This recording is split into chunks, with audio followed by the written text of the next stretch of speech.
Di sebuah kota kecil bernama Rantau Harapan, hiduplah 4 bersaudara. Arga, 27 tahun, sang sulung yang tegas.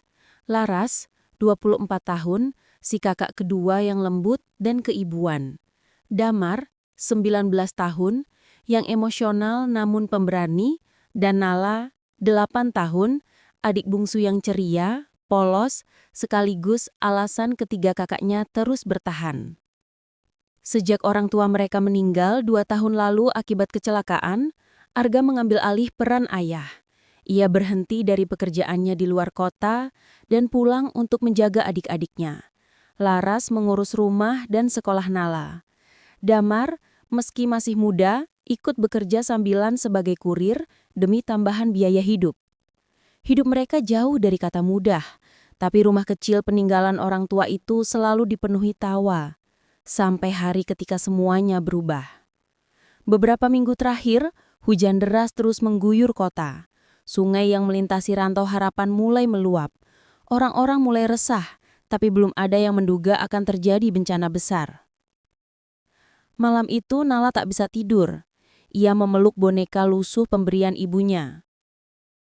Kak Laras, kalau ayah sama ibu masih ada, mereka juga pasti khawatir ya sama kita. Laras tersenyum, tapi ada getar di suaranya. Ia mengelus kepala Nala. Mereka selalu ada di sini, Nal, di doa kita. Selama kita berempat saling jaga, mereka pasti bangga. Namun, Arga yang mendengar dari kejauhan hanya menunduk. Ada bayang gelap di wajahnya. Ia sudah merasakan sesuatu akan terjadi. Insting sebagai kakak sulung tak pernah salah. Pagi itu tiba dengan suara sirine dan teriakan warga. Sungai benar-benar meluap menjadi banjir bandang. Air seperti monster raksasa menyeret apapun tanpa ampun. Ketiga kakak bersaudara itu panik. Laras menggenggam tangan Nala sekencang mungkin. Arga, kita harus ke bukit sekarang. Mereka berlari keluar rumah saat air mulai menghantam gang sempit tempat mereka tinggal. Damar membawa Nala di gendongan, sementara Arga menarik Laras. Tapi bencana itu datang terlalu cepat. Duar! Suara air menghantam memecah dinding dari kejauhan. Gelombang deras menyerbu, dan saat itu juga genggaman tangan Nala terlepas. Nala! Damar mencoba meraih, tapi tubuhnya terpental oleh arus. Arga menahan Laras agar ia tak terseret juga. Damar, pegang batu, jangan lepas. Damar bertahan dengan luka di lengan. Mereka bertiga berhasil naik ke bukit kecil, tapi Nala sudah tidak dalam pandangan.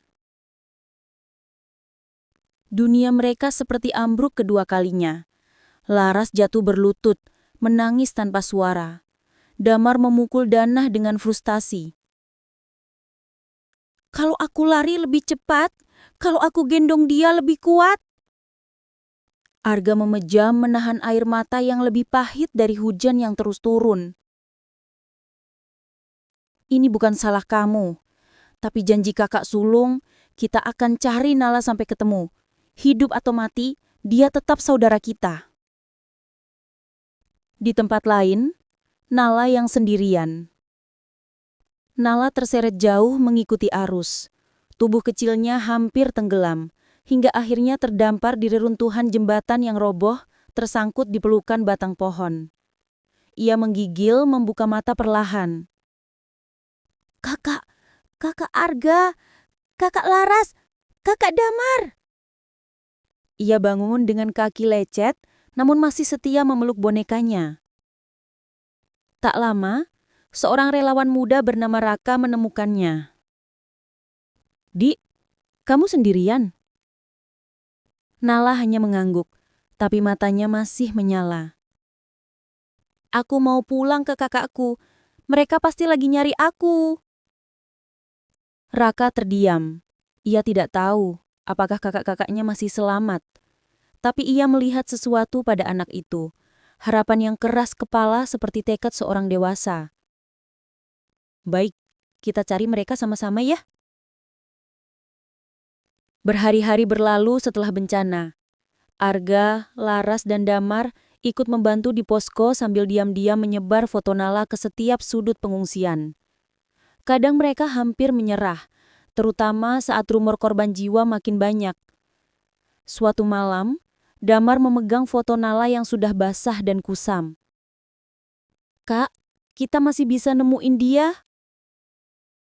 Arga menatap adiknya yang hampir kehilangan arah, lalu berkata dengan suara serak, "Selama ada 1% kemungkinan, kita nggak berhak menyerah."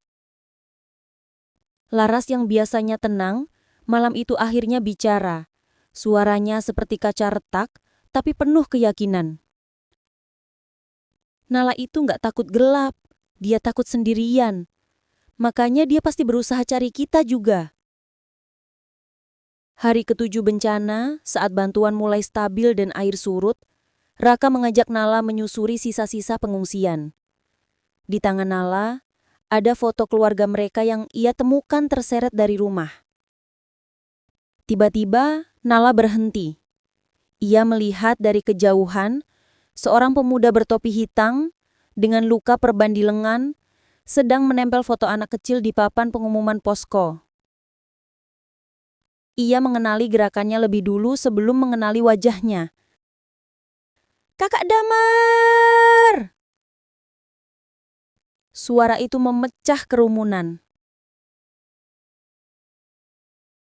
Damar membeku. Ia menoleh perlahan, dan saat mata mereka bertemu, jantungnya seolah kembali berdetak setelah lama mati. "Nala! Nala!" Ia berlari, menjatuhkan semua fotonya. Laras dan Arga yang baru keluar dari tenda ikut menoleh dan melihat adik terkecil mereka berlari menuju Damar. Laras menangis lagi, tapi kali ini tangis karena pulang, bukan kehilangan. Arga menatap langit, kemudian tersenyum. Senyum yang sudah lama hilang darinya. Nala akhirnya berada di pelukan ketiga kakaknya. "Aku pulang, Kak." "Bukan pulang lagi. Kamu dari awal memang gak pernah pergi dari keluarga ini." Rumah mereka memang hancur oleh air, tapi hubungan mereka justru makin utuh setelah badai. Di atas bukit yang sama saat mereka merasa kehilangan, keempat saudara itu berjanji. Keluarga mereka bukan lagi soal orang tua yang sudah tiada, tapi empat hati yang memilih bertahan walau dunia mencoba memisahkan.